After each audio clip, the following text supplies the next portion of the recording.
IELTS reading passage 1 এর প্রথম পর্বে কোশ্চেন নম্বর 1 থেকে 7 এর সমাধান করেছি এবং কোশ্চেন নম্বর 1 থেকে 7 এর প্যাসেজ রিডিং পড়েছিলাম, এই পর্যন্ত কমপ্লিট হয়ে গেছিল। এখন আমরা কোশ্চেন নম্বর দেখব যে 8 থেকে 13। রিডিং প্যাসেজের কোশ্চেন নম্বর 8 থেকে 13।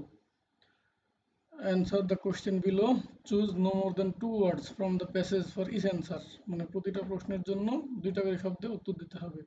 Write your answers in box 18 to 13 on your answer sheet. তাহলে কোশ্চেন নম্বর 8 আমরা দেখি।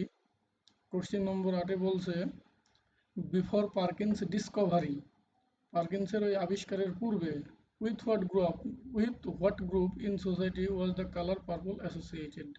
With what group in society মানে সমাজের কোন গ্রুপের সাথে এই কালার পার্পলটা জড়িত ছিল। তাহলে প্রশ্নটা আবার ভালোভাবে বুঝেন। প্রশ্ন বলছে বিফোর পার্কিন্সের ডিসকভারির পূর্বে with what group in society was the colour purple associated. তাহলে একটা প্রশ্ন আমরা পড়লাম, এখন প্যাসেজে চলে যাই। প্যাসেজ পড়বো এখান থেকে। Historically, textile dyes were made from such natural sources as plants and animal excretions.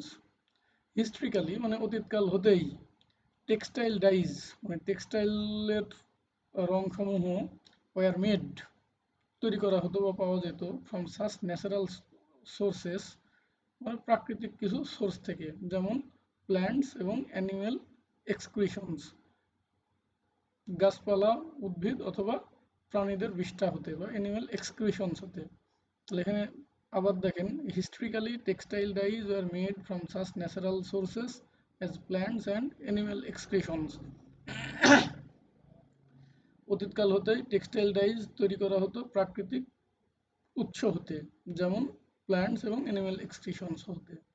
Some of these মানে এই যে টেক্সটাইল ডাইজগুলোর কিছু, such as the glandular mucus of snails were difficult to obtain। তাহলে এখানকার মূল বিষয় হচ্ছে some of these were difficult to obtain, মানে কিছু কিছু টেক্সটাইল ডাইজ লাভ করা ছিল খুবই কঠিন। কোনগুলো? যেমন such as the glandular mucus of snails মানে গোলাকার যে স্নেল, এই স্নেলের থেকে যে মিউকাস বেরোয় সেই মিউকাস সমূহ সংগ্রহ করা খুব কঠিন ছিল। তার মানে এখানে প্রাথমিকভাবে বলছে যে historically textile dyes are made from such natural sources মানে কিছু প্রাকৃতিক উৎস হতেই টেক্সটাইল ডাইজগুলো পাওয়া যেত, যেমন প্ল্যান্টস এবং অ্যানিমেল এক্সক্রিশনস। তেমনি এই যে কিছু কিছু এই textile dies, some of these such as the glandular mucus of snails শামুকের মানে গোল শামুকের ভিতর থেকে যে মিউকাস বেরোয় সেই মিউকাসটা were difficult to obtain, এটা পাওয়া খুবই কঠিন ছিল। and outrageously expensive এবং ছিল অত্যন্ত অত্যন্ত মূল্যবান। Indeed প্রকৃতপক্ষে the purple color extracted from a snail was once so costly that in society at the time only the rich could afford it. Indeed প্রকৃতপক্ষে এই দেখেন এই লাইনটাই অ্যান্সার আছে।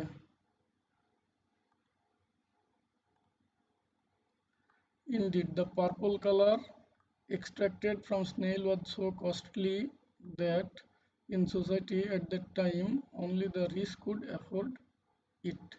Indeed প্রকৃতপক্ষে the purple color extracted from a snail এই snail থেকে যে purple কালারটা পাওয়া যেত was once একদা so costly that এত দামি ছিল যে in society at the time ওই সময়ে সমাজের only the rich শুধুমাত্র ধনীরাই could afford it এটা কিনতে সক্ষম হতো বা এটাতে সামর্থ্য ছিল। তাহলে আমরা আবার প্রশ্নে চলে যাই। এই যে প্রশ্ন দেখেন বলছে বিফোর পার্কিন্স ডিসকভারি পার্কিনের আবিষ্কারের পূর্বে with what group in society সমাজের কোন গ্রুপগুলো was the colour purple associated সমাজের কোন গ্রুপের সাথে এই পার্পল কালারটা অ্যাসোসিয়েটেড ছিল। তাহলে আমরা প্রশ্নের উত্তর পেয়ে গেলাম। প্রশ্নের উত্তর হচ্ছে The purple color extracted from a snail was once so costly that in society at the time only the rich could afford it. এখান থেকে পেয়ে গেলাম। আচ্ছা, এবার পরের প্রশ্নটা পড়ে আসি। পরের প্রশ্ন বলছে, what potential did Parkin immediately understand that his new die had? What potential did Parkin immediately understand?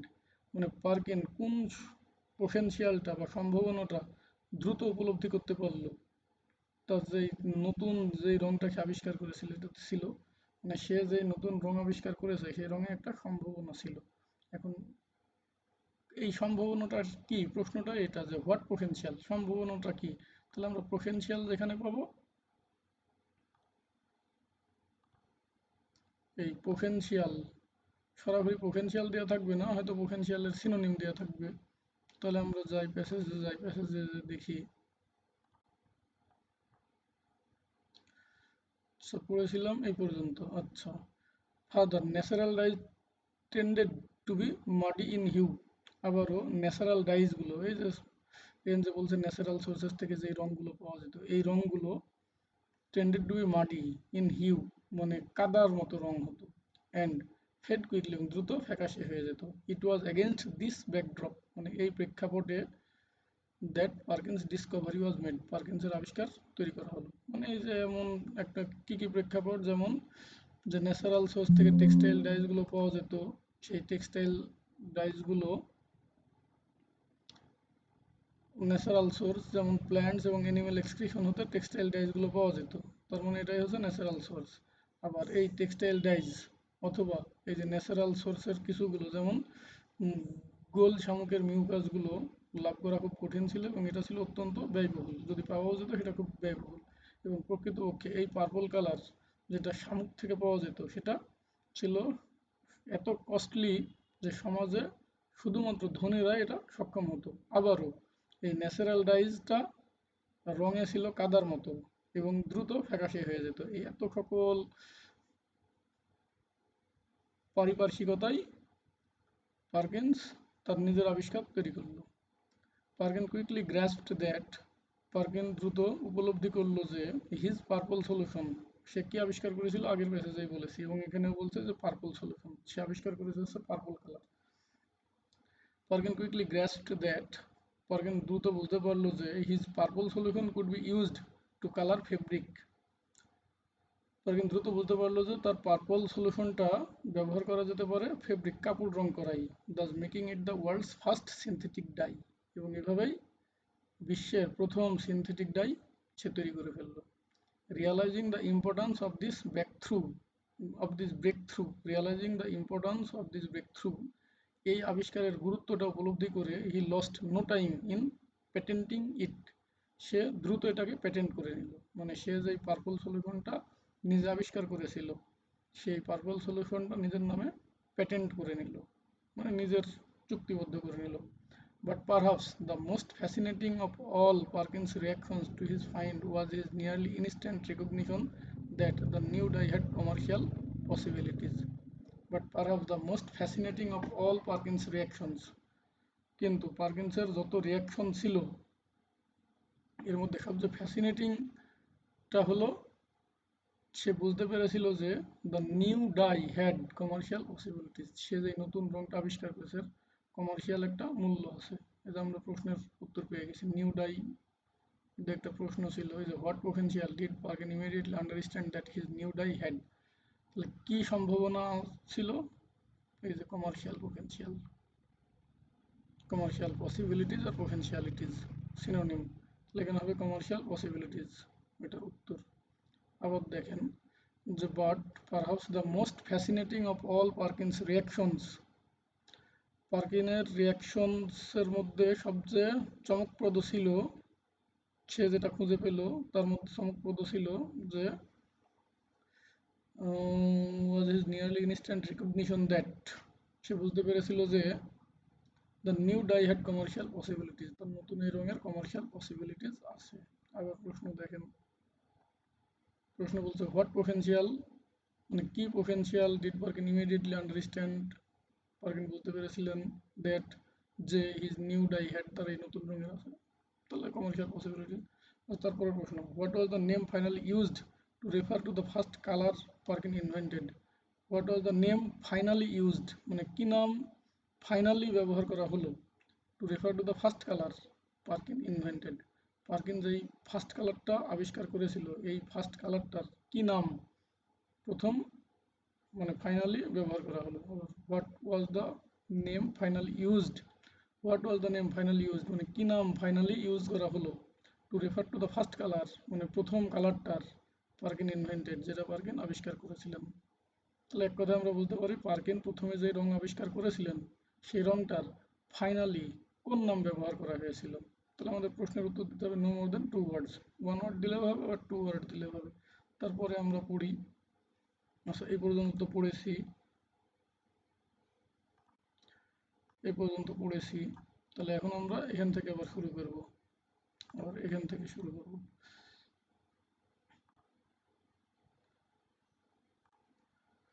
So Perkin originally named his dye Tyrian purple.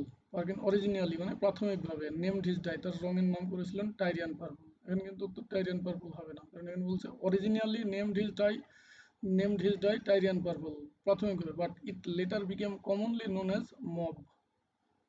But it letter became commonly known, কিন্তু পরে এটা commonly মানে সর্বসাধারণের কাছে পরিচিত হলো mob নামে। তাহলে প্রশ্ন উত্তর বুঝে গেছি। What was the name finally used to refer to the first colour Perkin invented. Answer হবে কোনটা? অ্যান্সার কি টাইরিয়ান পার্পল হবে নাকি মব হবে? কারণ Perkin originally named his dye Tyrian purple, originally প্রাথমিকভাবে করেছিল Tyrian purple, but it later কিন্তু এটা পরবর্তীতে বিকেম কমনলি নোন সর্বাধিকভাবে পরিচিত হলো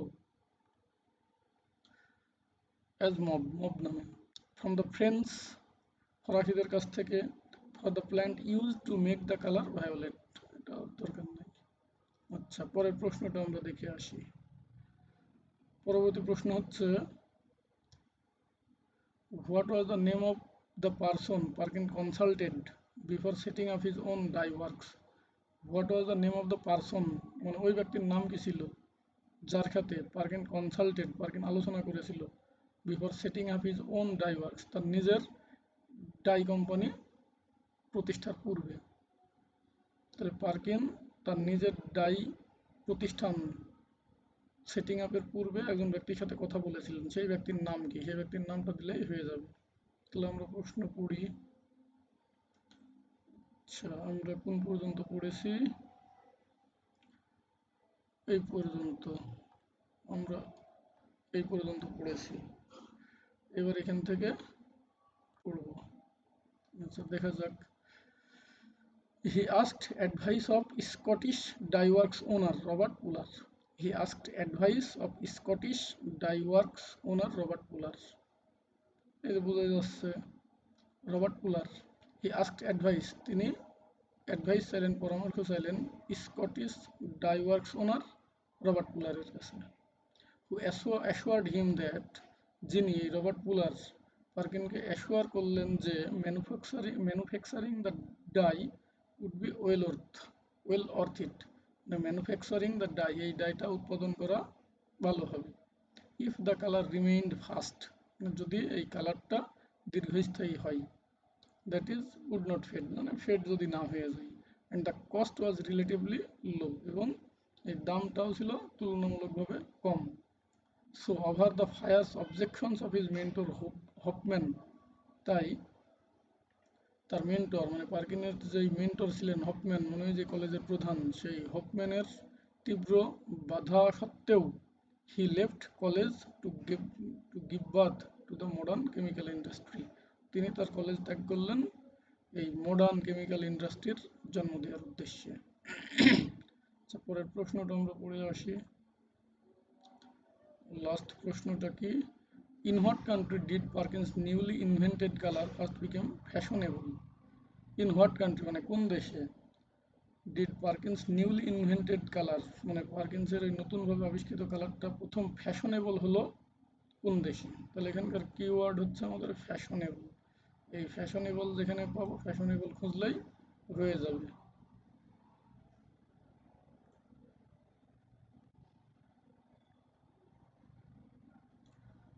কেমিক্যাল এই পর্যন্ত পড়া হয়ে গেছে। এবার এখান থেকে with the help of his father and brother, তার ভাই এবং তার তার পিতা এবং তার ভাইয়ের সাহায্যে পার্কিন সেট আপ এ ফ্যাক্টরি, পার্কিন একটা ফ্যাক্টরি প্রতিষ্ঠা করলো not far from London, London থেকে দূরে নয়। আচ্ছা, তার মানে পার্কিন তার পিতা এবং তার ভাইয়ের সাহায্যে একটা ফ্যাক্টরি খুললো যেটা লন্ডনেই। আমাদের প্রশ্ন কি যে ফ্যাশনেবল হলো কোন দেশে? আচ্ছা, utilising the cheap and plentiful coal tar that was an almost unlimited byproduct of London's gas street lighting, the dye works began producing the world's first synthetically dyed material in 1857.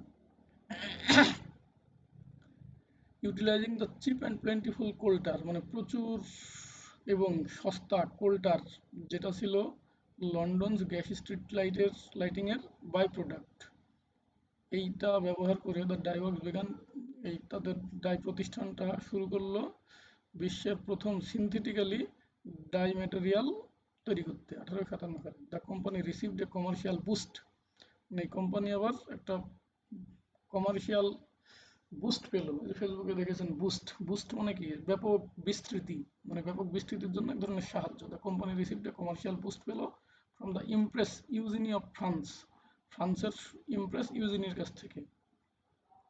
when she decided the new color flattered her, when she decided, যখন তিনি সিদ্ধান্ত নিলেন বা দেখলেন যে এই নতুন কালারটা ফ্ল্যাটার্ড হার, তাকে খুবই আকর্ষণীয় করে তুলেছে, মানে ফ্রান্সের সম্রাজ্ঞীকে। Very soon mauve was the necessary shade for all the fashionable ladies in that country. In that country বলতে কি বোঝাচ্ছে? ফ্রান্সে। তাহলে ভেরি সুন খুব শীঘ্রই, mauve was the necessary shade, এই মুভি ছিল প্রয়োজনীয় একটা পোশাক for all the fashionable ladies in that country, ওই দেশের সকল ফ্যাশনেবল লেডির জন্য। তাহলে ফ্যাশনেবল হলো কোন দেশে? ফ্রান্সে, উত্তর হবে France. Not to be outdone, এছাড়াও England's queen Victoria also appeared in public wearing a mauve gown, এছাড়াও ইংল্যান্ডের রানী ভিক্টোরিয়া জনসম্মুখে হাজির হতো এই মব গাউন পরে। Thus making it all the rage in England as well, এভাবে এটা ইংল্যান্ডেও ব্যাপক জনপ্রিয় হয়ে গেল। তারপরের প্রশ্নটা দেখে আসি। তারপরের প্রশ্ন, according to the passage which disease is now being targeted by researchers using synthetic dyes. According to the passage, এই প্যাসেজ অনুসারে which disease is now being targeted, মানে কোন ডিজিজটাকে টার্গেট করা হয়েছে রিসার্চারদের দ্বারা ইউজিং সিনথেটিক ডাইজ, মানে সিনথেটিক ডাই দিয়ে রিসার্চরা একটা রোগকে টার্গেট করেছে, সেই রোগটার নাম কি? সেটা এখন আমরা প্যাসেজ খুঁজি, প্যাসেজ পড়লেই পাবো। আচ্ছা, এই পর্যন্ত পড়েছি। The dye was bold and fast, এই রংটা, the dye was bold and fast, এই রংটা ছিল খুবই দৃঢ় এবং দীর্ঘস্থায়ী। And the public clamoured for more, এবং জনগণ এর জন্য আরো বেশি হইচই ফেলে দিল, মানে বেশি হাইপ তুলেছিল। Perkin went back to the drawing board, এবং পার্কিন আবিষ্কারের দিকে মনোনিবেশ করলেন। আচ্ছা, although Perkin's fame was achieved and fortune assured by his first discovery, যদিও পার্কিনের খ্যাতি অর্জিত হয়েছিল এবং তার ভাগ্যটা নিশ্চিত হয়ে গিয়েছিল প্রথম আবিষ্কারেই, the chemist continued his research, এই কেমিস্ট তার রিসার্চ চালিয়েই গেলেন। এমন other dyes he developed and introduced, এবং other dyes he developed and introduced, অন্যান্য রং যেগুলো তিনি ডেভেলপ করেছিলেন এবং ইন্ট্রোডিউস করেছিলেন, তার মধ্যে ছিল aniline red 1859 and aniline black 1863, and in the late 1860s এবং 1860 দশকের শেষের দিকে পার্কিন্স গ্রিন কালারটাও তিনি উৎপাদন করেছিলেন। It is important to note that, এটা লক্ষ্য করা গুরুত্বপূর্ণ যে Perkin's synthetic dye discoveries had outcomes far beyond the merely decorative, মানে এটা লক্ষ্য করা গুরুত্বপূর্ণ যে পার্কিন্সের এই সিনথেটিক ডাই ডিসকভারির আরও অন্যান্য কিছু ফলাফল ছিল, outcomes far beyond the merely decorative, মানে শুধুমাত্র সৌন্দর্য বর্ধনের জন্য না, এছাড়াও আরও কিছু ফলপ্রসূ হয়েছিল। The dyes also became vital to medical research, এই ডাইটা আরও গুরুত্বপূর্ণ হয়ে গেল মেডিকেল রিসার্চে ইন মেনি ওয়েজ, অনেকভাবেই। ফর ইনস্ট্যান্স, মানে উদাহরণস্বরূপ, ফর এক্সাম্পল, ফর ইনস্ট্যান্স একই জিনিস। They were used to stain previously invisible microbes and bacteria, they were used মানে এই রঙগুলো ব্যবহার করা হতো টু স্টেইন মানে চিহ্নিত করতে, স্টেইন মানে দাগ দেওয়া, কলঙ্কিত করা, চিহ্নিত করা, to stain previously invisible microbes মানে আগে যেটা ইনভিজিবল ছিল, এই সকল ইনভিজিবল ইনভিজিবল জীবাণুগুলোকে they are use to stain previously invisible microbes, পূর্বে যেগুলো ইনভিজিবল ছিল সেগুলোকে এই রঙগুলো দ্বারা চিহ্নিত করা গেল।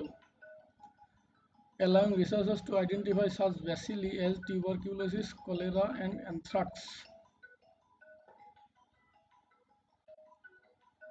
Allowing researchers to identify such bacilli as tuberculosis, cholera, and anthrax.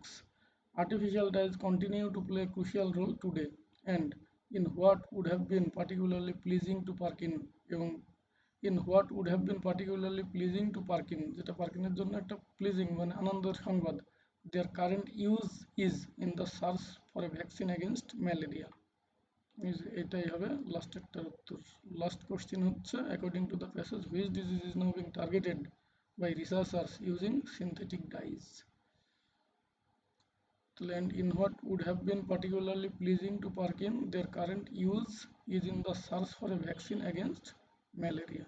Answer হবে ম্যালেরিয়া। ধন্যবাদ সবাইকে।